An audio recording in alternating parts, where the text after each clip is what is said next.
Hello friends, मैं हूं अखिलेश दुबे। आप सभी का स्वागत है हमारे इस चैनल नॉलेज हंटर पे। दोस्तों, हम लोग लक्ष्मीकांत की किताब को कवर कर रहे थे। उसमें हम लोग चैप्टर 3 खत्म कर चुके हैं, चैप्टर 4 खत्म कर चुके हैं।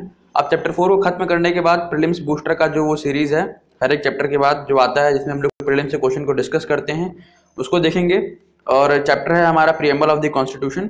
तो मैं हूँ अखिलेश दुबे। चलिए शुरू करते हैं अपने क्वेश्चंस को। सबसे पहला क्वेश्चन अगर हम देखें तो ये लिखा है कि the following are enshrined in the preamble to the constitution of India. अब इसका क्या मतलब है? ये बोल रहे हैं कि ये इन्होंने 5 टाइप के स्टेटमेंट दे रखे हैं, 5 टाइप के स्टेटमेंट दे रखे हैं। अब ये इनमें से बोलते हैं कि इनमें से कौन कौन प्रीएम्बल में इंक्लूडेड है। तो इसीलिए मैंने बगल में प्रीएम्बल की फोटो लगा रखी है ताकि ईजी हो आपके लिए। और मैंने आपको ये बोला था जब मैं प्रीएम्बल पढ़ा रहा था कि आप प्रीएम्बल को हो सके तो याद कर लीजिए लिख लिख करके, क्योंकि वो ज़्यादा आपके लिए बेनिफिशियल रहेगा। तो जिन्होंने नहीं याद किया है उनके लिए मैंने ये यहाँ लगा के रखा है, ठीक है। वैसे इसके लिए एक ट्रिक भी बताऊंगा मैं, जिसके थ्रू आप इसके एक सही ऑर्डर को याद कर सकते हैं, ठीक है। तो सबसे पहले देखते हैं कि कौन कौन इसमें इंश्राइंड है। तो पहले देखते हैं equality of status and opportunity. हाँ, ये प्रीएम्बल में इंक्लूडेड है, हमने पढ़ा हुआ था। Liberty of thought, expression, belief, faith, worship, ये भी इंक्लूडेड है। Justice, social, economic and political, ये भी इंक्लूडेड है। Fraternity, assuring the dignity of the individual, ये भी इंक्लूडेड है। Unity and integrity of the nation, ये भी इंक्लूडेड है। अब ये पांचों ही इंक्लूडेड है, ठीक है। अब इनमें बोलते हैं कि which one of the following is the correct order in which they appear in the preamble. अब इसमें ये लोग ये नहीं बोल रहे कि बताओ इनमें से कौन इंक्लूडेड है कौन नहीं है। इसमें अब ये ऑर्डर पूछ रहे हैं कि किसके बाद कौन आया है। इक्वालिटी के पहले लिबर्टी आई है, कि लिबर्टी के पहले जस्टिस आया है, कि जस्टिस के पहले इक्वालिटी आई है। ऑर्डर क्या रहा है हर एक वर्ड के आने का। तो इसके लिए हमको प्रीएम्बल को याद करना जरूरी है, ठीक है। और बेसिकली कहीं पे आपको लिखने के लिए भी आ सकता है। वैसे अब तो इस टाइप का ट्रेंड नहीं है कि आपको प्रीएम्बल लिखने दे दें, लेकिन एक दो बार हो चुका है ये चीज़ें कि प्रीएम्बल लिखने के लिए भी डिमांड किया जा चुका है। खैर, तो हम लोग सबसे पहले समझते हैं कि इसका ऑर्डर क्या है, और उसके लिए मैं आपको ट्रिक बताता हूँ। उस ट्रिक के थ्रू हम लोग इसको याद कर लेंगे, ठीक है। तो ट्रिक ये है कि आप इस सीक्वेंस को याद रखिए, या इसको एक वर्ड के फॉर्म में याद रखिए। वर्ड के फॉर्म में याद कैसे रखेंगे? जले, JLE, जले, FUI, फुई, ठीक है। ये हो गया जले फुई। तो जले फुई के तरीके से देखिए तो ये एक सीक्वेंस है जो कि लेफ्ट टू राइट चलने पे आगे बढ़ता है प्रीएम्बल में। मतलब प्रीएम्बल में जो हम लोग ऊपर से नीचे आ रहे हैं, उसमें इस वर्ड में हम लोग लेफ्ट टू राइट जब जाएंगे तब हमको ये देखने मिलेगा, ठीक है। तो पहले जले फुई, तो जले फुई में जो पहला है जे, उसका मतलब होगा जस्टिस, ये जस्टिस। फिर एल का मतलब होगा लिबर्टी, लिबर्टी। फिर ई का मतलब होगा इक्वालिटी। ये सब सीक्वेंस में है, देखते चलिएगा। एफ का मतलब होगा फ्रेटर्निटी, फुई का जो पहला है एफ, फ्रेटर्निटी। यू का मतलब होगा यूनिटी, जो यहाँ पे लिखा हुआ है। और आई का मतलब होगा इंटेग्रिटी। तो इंटीग्रिटी हम देख लेते हैं कहाँ लिखा हुआ है। इंटीग्रिटी यहाँ लिखा हुआ है, ठीक है। तो यूनिटी के बाद यहाँ पे इंटीग्रिटी में भी देखने मिल गया। तो ये यूनिटी, ये इंटीग्रिटी, ठीक। तो हमने देखा कि ये एक एक के बाद चीज़ें आती चली गई, ठीक है ना, चाहे वो जले फुई की बात करें तो। अब इसमें ये लोग बोलते हैं कि इसमें आपको सीक्वेंस बनाना है, ठीक है। तो सीक्वेंस कहाँ से पहले शुरू होगा वो देखते हैं। तो अब इसी को फॉलो करते हुए पहले जस्टिस ढूंढिए। जस्टिस, जस्टिस कहाँ है? जस्टिस तीसरे नंबर पे है, यानी कि जो तीसरा नंबर वाला है वो असलियत में कैसा है? पहले नंबर पे, ठीक। फिर बोलते हैं लिबर्टी ढूंढिए, एल फॉर लिबर्टी। लिबर्टी कैसे ढूंढेंगे? ये देखिए दूसरे नंबर पे जो है लिबर्टी है, ठीक है।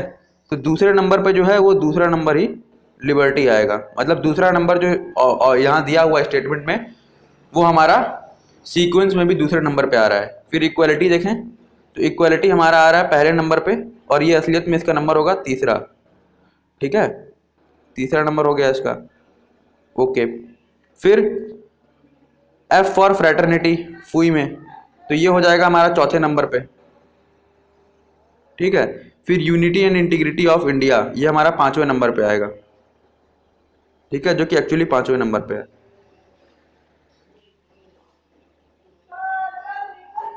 ठीक है। तो ये हमने सीक्वेंस देख लिया। तो सबसे पहले कौन आ रहा है? थर्ड नंबर यानी कि 3। फिर कौन आ रहा है? सेकंड नंबर यानी कि 2। फिर कौन आ रहा है? फर्स्ट वाला स्टेटमेंट यानी कि 1, 3 2 1। फिर कौन आ रहा है? फोर्थ स्टेटमेंट 3 2 1 4, फिर कौन आ रहा है, फिफ्थ स्टेटमेंट 5। तो 3 2 1 4 5 सीक्वेंस आ रहा है हमारा।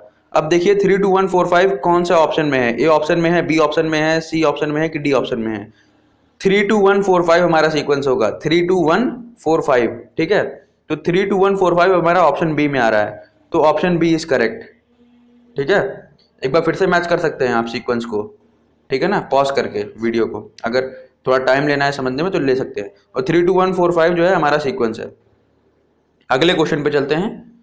अगला क्वेश्चन है हमारा, philosophical postulates of the constitution of India are based on.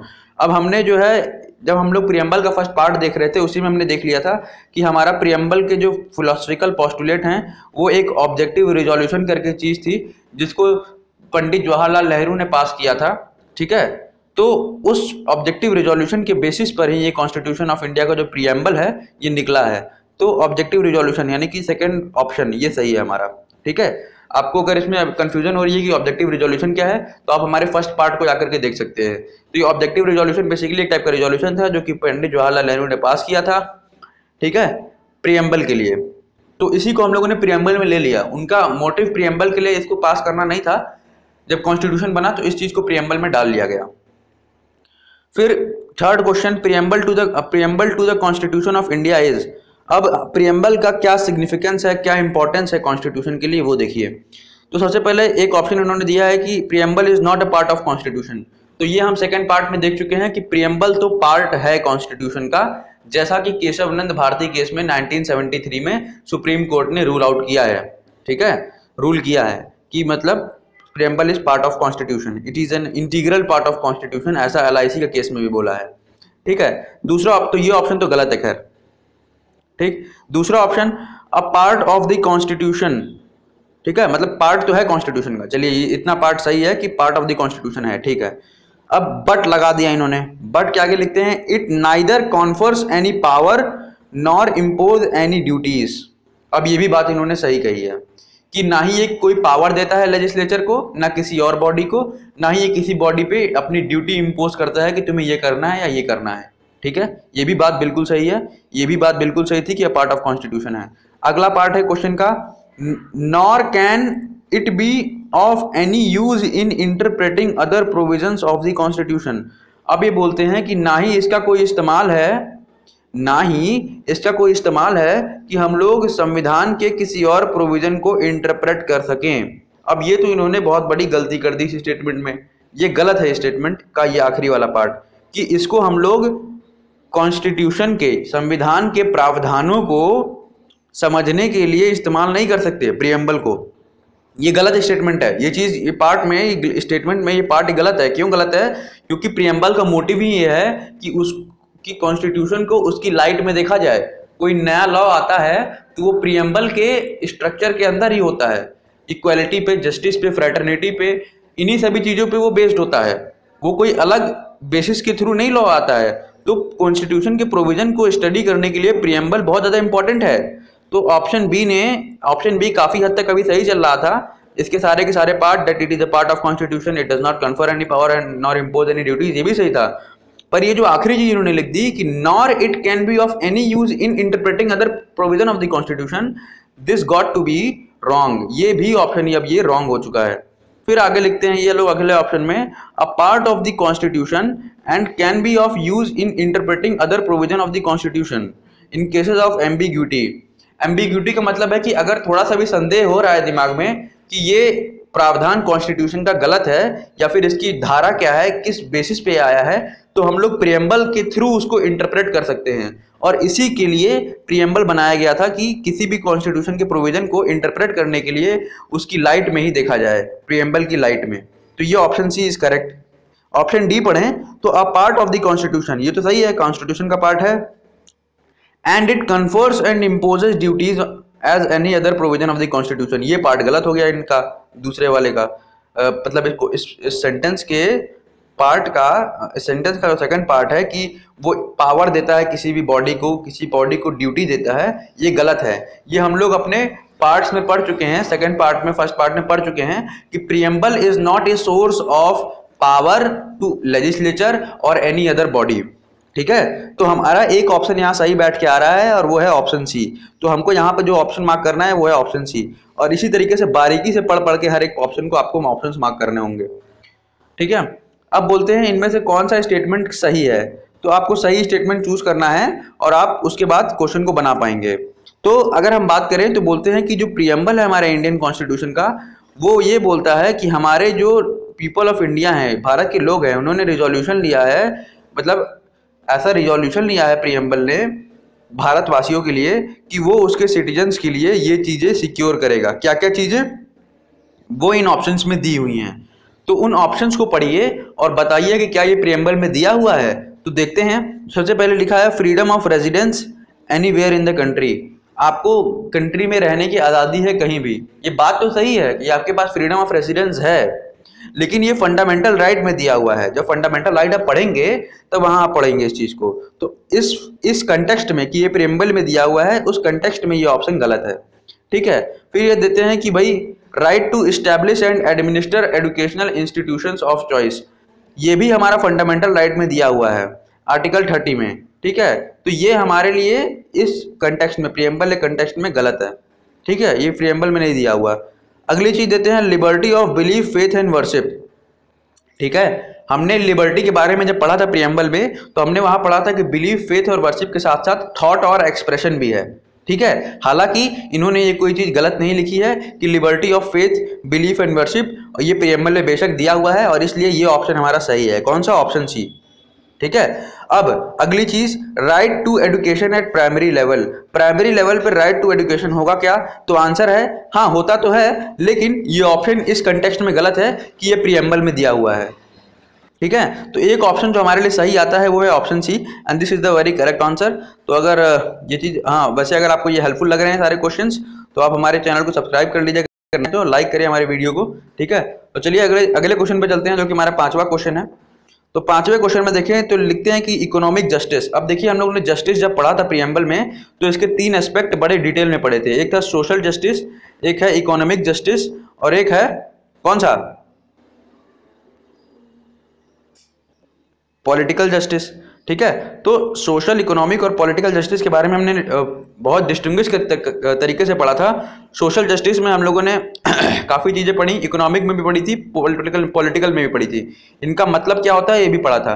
तो इकोनॉमिक जस्टिस में हमने ये पढ़ा था कि हमारा मकसद ये होता है कि हम जो एक इनइक्वालिटी बनी हुई है, ठीक है, जो बराबरी का दर्जा नहीं रह गया है लोगों में एक वेल्थ के कंटेक्स्ट में, यानी कि पैसे के कंटेक्स्ट में, दौलत के कंटेक्स्ट में, उसको बराबरी लाया जाए, यानी कि उसको बराबर किया जाए। जो इनइक्वालिटीज हैं हमारी कंसंट्रेशन ऑफ वेल्थ में, उसको बराबर किया जाए। ऐसा डीपीएसपी में भी लिखा हुआ है, ये भी हम पढ़ चुके हैं, पहले से लिखा हुआ था, और इकोनॉमिक जस्टिस के थ्रू भी यही हमको समझ में आता है।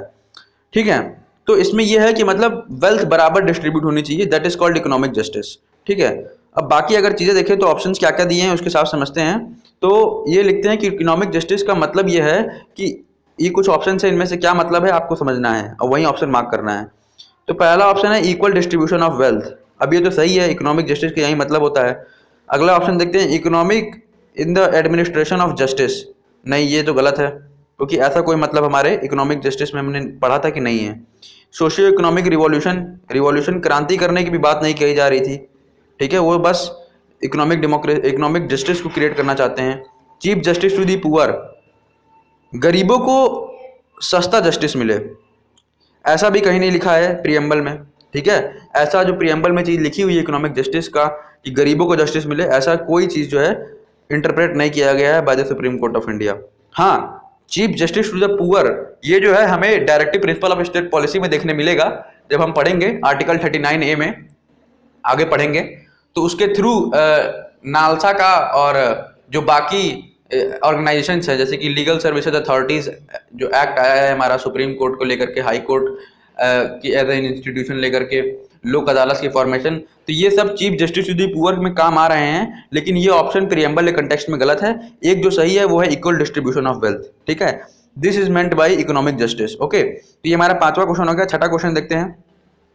छठे क्वेश्चन में बोलते हैं कि भैया मैच द पेयर करिए। तो मैच द पेयर में आपको ये समझना है कि जो जो चीज़ें ली हुई हैं, Republic, secular, democratic, sovereign, list 1 में, ठीक है, इनको आपको समझना है, इनका मतलब क्या था ये हम पढ़ चुके हैं। तो रिपब्लिक का मतलब होता है कि जो स्टेट का हेड होता है, प्रेसिडेंट या फिर क्वीन, किंग, ठीक है, तो वो इलेक्टेड होता है। तो head of the state is elected, ये पहला ही ऑप्शन इससे मिल गया। सेकुलर में ये होता है कि कोई ऑफिशियल रिलीजन नहीं होता स्टेट का और सारे रिलीजन को बराबर का दर्जा मिलता है, तो ये तो सेकंड ऑप्शन हो गया। डेमोक्रेटिक का मतलब वो होता है कि जो लोग हैं वो सुप्रीम होते हैं और जो रिप्रेजेंटेटिव गवर्नमेंट होती है उसको वोट करके वो देते हैं। इसका मतलब कि गवर्नमेंट जो है वो अथॉरिटी पाती है लोगों की इच्छा के अनुसार, यानी कि government gets its authority from the will of the people. So democratic feature तो यही हो गया। सॉवरेन का मतलब है कि स्टेट इंडिपेंडेंट है और अपने इंटरनल और एक्सटर्नल अफेयर्स कंडक्ट कर सकता है। तो ये तो बिल्कुल स्ट्रेट फॉरवर्ड सारे के सारे मिल गए। तो ए का 1, बी का 2, सी का 3, डी का 4, यानी कि पहला option, option A is correct. ठीक है, सो मार्क दिस ऑप्शन। ये छठा क्वेश्चन भी हो गया हमारा। अब जो कुछ लोग हो सकता है समझ में ना आ रहा हो क्योंकि उन्होंने दोनों पार्ट ना देखे हों, तो अगर आपको पॉलिटी पढ़नी ही है तो दोनों पार्ट देखिए, उसके बाद क्वेश्चंस के ऊपर आइए। ठीक है, फिर सातवां क्वेश्चन है कि जो टेक्स्ट ऑफ द प्रियम्बल है, यानी प्रियम्बल में जो चीजें लिखी हुई हैं उनका मकसद क्या है, वो क्यों लिखी गई हैं। तो उनका मकसद क्या ये है कि फंडामेंटल राइट्स दिए जाए इंडिविजुअल को। तो आंसर है नहीं, क्योंकि फंडामेंटल राइट्स के लिए अलग पार्ट दिया है, पार्ट 3 दिया गया है कॉन्स्टिट्यूशन में, बहुत डिटेल में बताया गया है कि इंडियन सिटीजन्स के फंडामेंटल राइट क्या है, प्लस फॉरेनर के भी फंडामेंटल राइट क्या है, एनी पर्सन के फंडामेंटल राइट क्या है। Fundamental duty part 4A of constitution में ऐड किया गया था, ठीक है, अमेंडमेंट के थ्रू, तो वो तो अलग से दिया हुआ है, तो वो भी प्रियम्बल में नहीं दिया हुआ। Dignity of the individual and unity and integrity of the nation, हाँ ये चीज हमारे प्रियम्बल में दी हुई है कि unity and integrity of the nation और फ्रेटर्निटी के नाम पे डिग्निटी ऑफ द इंडिविजुअल को प्रिजर्व किया जाए, कंजर्व किया जाए, इसको भी लिखा गया है। Security of service to government servants, ये ऑप्शन गलत है। ठीक है, ये वाला ऑप्शन भी गलत था, ये वाला ऑप्शन भी गलत था। एक सही क्या है, dignity of the individual and unity and integrity of the nation, ये प्रियम्बल में लिखा हुआ है। ये हम पढ़ के भी आए हैं दोनों पार्ट में, और इस क्वेश्चन के पहले क्वेश्चन में भी हमने ये चीज देखी है अभी। अब आठवां क्वेश्चन डिस्कस करें तो इसमें लिखता है कि which of the following terms was not included in unity of Trinity by doctor B.R. Ambedkar in his concluding speech in the constituent assembly. अब कॉन्स्टिट्यूएंट असेंबली में जो आखिरी की स्पीच थी, उस स्पीच में डॉक्टर B.R. अम्बेडकर ने यूनिटी ऑफ ट्रिनिटी की बात की थी। अब ये यूनिटी ऑफ ट्रिनिटी की बात मतलब क्या है मैं आपको बताऊं तो फर्स्ट पार्ट में हमने डिस्कस किया था कि democratic type of Indian country है हमारी, जो प्रियम्बल में लिखा हुआ था। अब डेमोक्रेटिक में भी 3 टाइप की डेमोक्रेटिक नेचर हमें देखने मिल रहा था। एक था सोशल डेमोक्रेसी, ठीक है, एक था इकोनॉमिक डेमोक्रेसी, ठीक है, एक था पॉलिटिकल डेमोक्रेसी।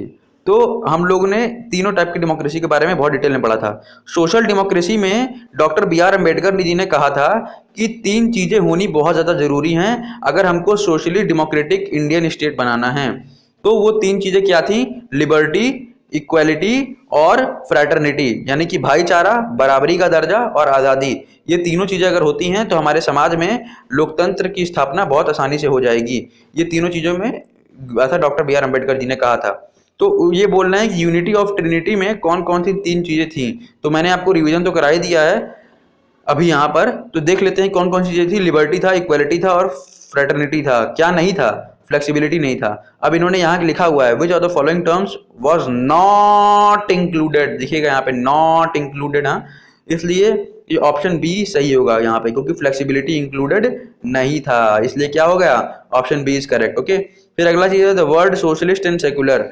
ये वर्ड जो ओरिजिनल कॉन्स्टिट्यूशन था, ओरिजिनल कॉन्स्टिट्यूशन, उसके प्रियम्बल में ये दोनों वर्ड जो है लगाए नहीं गए थे, ये दोनों वर्ड इंसर्टेड नहीं थे, इनको 42nd अमेंडमेंट एक्ट के थ्रू लाया गया है। ठीक है, तो ये जो दोनों वर्ड है किस अमेंडमेंट एक्ट के थ्रू लाए गए हैं, 42nd। तो 42nd अमेंडमेंट एक्ट का ऑप्शन कौन सा है, ऑप्शन सी। तो choose the option C and you are there correct. Okay, फिर अगला क्वेश्चन हमको जो देखना है वो है the preamble to the constitution of India. यहाँ पर समझिएगा फिर से, preamble to the constitution of India, constitution of India में जो प्रियम्बल दिया हुआ है क्या वो पार्ट नहीं है कॉन्स्टिट्यूशन का। तो आंसर है ये ऑप्शन आपका गलत है जनाब, पार्ट तो है कॉन्स्टिट्यूशन का। केशव नंदा भारती केस का हिस्टोरिकल केस उठा के देख लीजिए आप। Indicates the objective to be achieved, ये ऐसे लक्ष्य को दर्शाता है प्रियम्बल जिसको हम लोग को अचीव करना है अपने एडमिनिस्ट्रेशन में। तो आंसर है ये बिल्कुल सही ऑप्शन है, तो ऑप्शन बी इज करेक्ट। ठीक है, क्योंकि ये चीजें ऑब्जेक्टिव्स को दर्शाता है। अगला ऑप्शन ये लोग देते हैं can not be amended by the parliament, बिल्कुल अमेंड हो सकता है, ये ऑप्शन गलत है। अमेंड किया जा सकता है, अमेंड किया जा सकता है पार्लियामेंट को, क्योंकि पहली बात तो ये क्योंकि केशव नंद भारती केस में सुप्रीम कोर्ट ने साफ साफ बोल दिया था कि जो प्रियम्बल है वो पार्ट ऑफ कॉन्स्टिट्यूशन है, और आर्टिकल 368 में लिखा हुआ है कॉन्स्टिट्यूशन के कि ऐसी कोई भी चीज जो पार्ट ऑफ कॉन्स्टिट्यूशन है उसको अमेंड किया जा सकता है। ठीक है, अब except the basic structure of the constitution, ये जो नई चीज है कि बेसिक स्ट्रक्चर को हनन नहीं होना चाहिए, ये सुप्रीम कोर्ट ने रूल किया था कि किसी भी तरीके से जो प्रियम्बल का बेसिक स्ट्रक्चर है या कॉन्स्टिट्यूशन का बेसिक स्ट्रक्चर है उसको आप अमेंड नहीं कर सकते, बाकी सारी चीजों में आपके लिए छूट है। ठीक है, तो ये can not be amended by the parliament, ये स्टेटमेंट तो गलत हो गया। खैर, फिर लिखते हैं कि प्रियम्बल जो है is a source of authority of the constitution of India. Constitution जो है उसको पावर मिलती है प्रियम्बल से, तो ये तो बिल्कुल ही गलत है, क्योंकि खुद प्रियम्बल ये बोलता है कि कॉन्स्टिट्यूशन को पावर मिलती है from the people of India. समझ रहे हैं ना, ये हमने फर्स्ट पार्ट में पढ़ा हुआ है अपने इस प्रियम्बल चैप्टर में कि जो कॉन्स्टिट्यूशन है उसको पावर मिल रही है, उसको अथॉरिटी मिल रही है from the people of India, not by the preamble of the constitution of India. इसलिए जो चौथा ऑप्शन है that it preamble is a source of authority of the constitution of India, this is also wrong, it is also wrong. Option सही क्या है? Option B, okay, indicate the objective to be achieved. तो ये हमने 11वां question भी देख लिया, तो सारे हमने क्वेश्चन देख लिए हैं। अब हमारे साथ अगले चैप्टर में हम लोग मिलते हैं जिसमें हम लोग चैप्टर 5 डिस्कस करेंगे, यूनियन एंड इट्स टेरिटरी। ठीक है, तो ये इस वीडियो को ही यहीं पे ख़त्म करते हैं। इस वीडियो में इतना ही प्रीलिम्स के लिए। उम्मीद है कि आपने दोनों पार्ट देखे होंगे, आपको बहुत अच्छी तरीके से वीडियो समझ में आई होगी। अगर ये वीडियो अच्छी लगी हो तो फ्रेंड्स तो प्लीज़ लाइक करिए हमारी वीडियो को, सब्सक्राइब करिए हमारे चैनल। अगर नए आए तो कमेंट करिए जिस टॉपिक पर वीडियो चाहते हैं, उसकी वीडियो आएगा। अगर नेसेसरी टॉपिक हुआ तो थैंक यू वेरी मच।